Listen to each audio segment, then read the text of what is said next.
गांधी जी के पुतले पर गोली चलाने के मामले में पूजा पांडे और अशोक पांडे को गिरफ्तार कर लिया गया है। पूजा और अशोक को टप्पल से गिरफ्तार किया गया। इन दोनों को अलीगढ़ पुलिस को तलाश थी। ख्याल है कि 30 जनवरी को गांधी जी के यौम वफात के मौके पर अलीगढ़ में हिंदू महासभा के प्रोग्राम में गांधी जी के पुतले को गोली मारकर नजर आतिश किया गया था।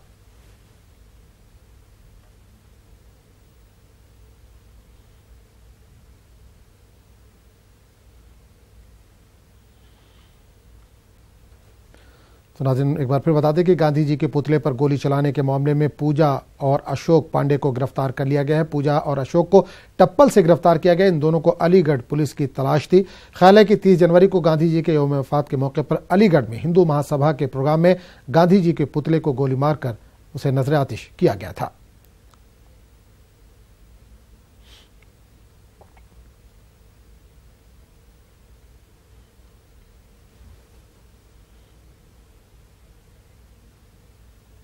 एक इजलास से खिताब करते हुए मोहन भागवत ने कहा कि 2014 में अवाम को मुतबादिल की तलाश थी, इसलिए वो राम मंदिर की परवाह नहीं कर रहे थे।